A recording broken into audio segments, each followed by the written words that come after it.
You mustn't applaud me that much. Now I have to perform to earn your applause. But thank you.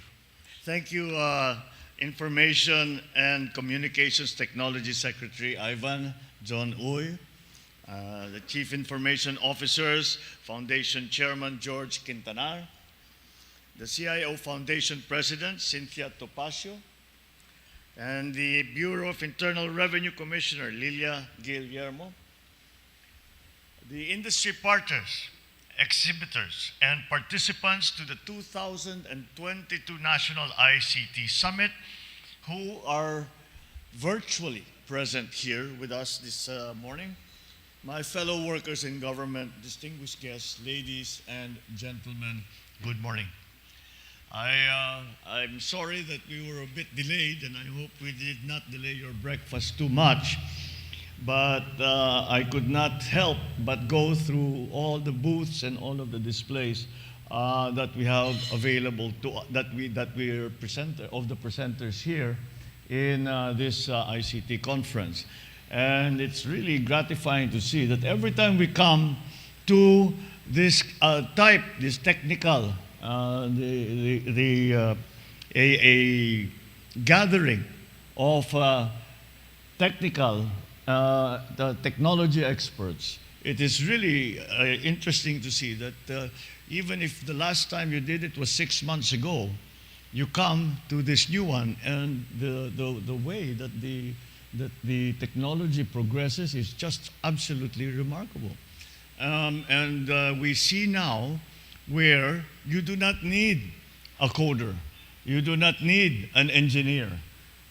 People can do their packages that are available, that you can build your own software, you can build your own app. And the point that I'm really making is that clearly the opportunities are there. The opportunities are out there. It is up to us.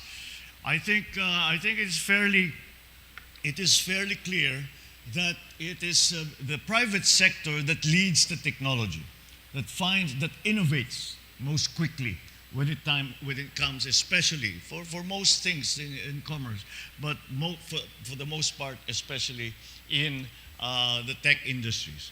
And it is up to us who are in government to learn these new technologies, to learn these new techniques, and to take full advantage so that those of us in government are able to provide the best possible services that we can to our people. And that is why the partnership, I think Ivan mentioned that 80% of our audience here today are the CIOs from the government, and the rest are from private sector. And that is, for me, critical if we are to succeed in digitalizing our bureaucracy, our government, and to make the way that we do business, the way that we work, the way that even we communicate with one another, to make it as efficient, as streamlined, and as affordable as possible, so that we can provide that extremely important service. And so that partnership, in terms of investment, in terms of infrastructure, we keep talking about public-private partnerships. Well, it turns out that even in the sector of information and communications technology, those partnerships are not a business partnership, but I suppose it is a sharing of technology, it's a sharing of knowledge, it is a sharing of the state of the art from the private sector with the public sector, and that working together that will bring us to success. So it is I'm very happy to be here with you at this National Information and Communications Technology Summit. Unfortunately, when we look at the records, our country has ranked 89 out of 193 countries in the United Nations e-government survey. And that is not an encouraging number. This survey assesses the digital government landscape across member states. And this assessment of our performance is, at the very least, worrying. We experienced actually a regression. In other words, other countries have progressed. We have not progressed quite as much, and therefore have fallen down the list of e-governance in our different member countries of the UN. And that this happened even though many innovations and technologies in ICT are open and widely available. But clearly, we will do better. Our ICT professionals are among the best in the field, and Filipinos are among the most tech-savvy people in the world. There is essentially nothing holding us back. This summit is therefore correct, is apt, is timely. For what we will discuss here will be instrumental not only in improving our global standing, but most importantly, securing the Philippines' place in the future. I thank the DICT and all our summit attendees for answering the call to find a holistic approach in harnessing the various technologies for the Philippines' digital transformation. It is my hope that the summit will result in actionable proposals towards a truly citizen-centric, inclusive, and sustainable e-governance ecosystem. Moving forward, we will become more adaptive to fast-changing developments. And in this endeavor, I speak once again of a cohesive public-private collaboration, and I find that this is necessary. So let's work together to optimize the opportunities provided by ICT for nation building. During the pandemic, it was clear that the private sector led the way in employing technologies and innovations that deliver faster and better results to its stockholders.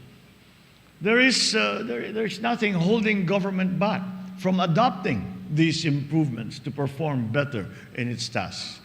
In the same manner, there is also a need for the public sector to work and partner with the private sector to encourage growth, promote investment, make sure that private enterprise acts in the best interest and welfare of the general public.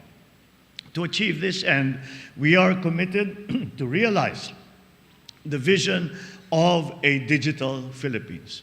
We will achieve this by enhancing the country's digital infrastructure, improving the regulatory framework for innovation, ensuring cybersecurity, and developing the country's digital workforce, amongst other things. The government will also facilitate the swift passage of the e-governance and e-government bills, and I am happy to report that at the last meeting of the LEDAC, which is the liaison body between the executive and the legislature, this came up, and it looks like that, well, the e-governance and the e-government bill will be consolidated, but they are working on it, and I have asked them to bring it out as quickly as they possibly can so that we have the framework with which we will digitalize our government, which we will digitalize our bureaucracy. And it is not something that we choose to do. It is something that we have to do. We are already playing catch-up in terms of digitalization to the rest of the world. So it is not as if we have a choice here. We don't have a choice that maybe we'll do it, maybe we'll not. No, that simply does not. It is simply not the way that the modern world works. We have to digitalize if we are going to keep up. All our plans for the transformation of the economy and our continuing redefinition of the Philippines' place in the community of nations, all of that depend upon your work. And that we are able to do all the important work that we are trying to achieve. And that can only be done if we have a digitalized government, a digitalized bureaucracy, a strong partner with our private sector in terms of the technology industries. So this is something that whatever obstacles we may find before us, we will overcome because we need to do it. So these, the bills that we have asked the legislature to pass will enable to ensure fast, transparent, and efficient government service for the Filipinos. I therefore call on all our servant leaders in Congress to help accelerate the approval of these bills once again. As I said earlier, there is nothing that I can see that should hold us back from getting the future that we want. We have the tools, we have the knowledge, and most importantly, we have the people. All that is left to do is to have the will and the resolve to achieve it.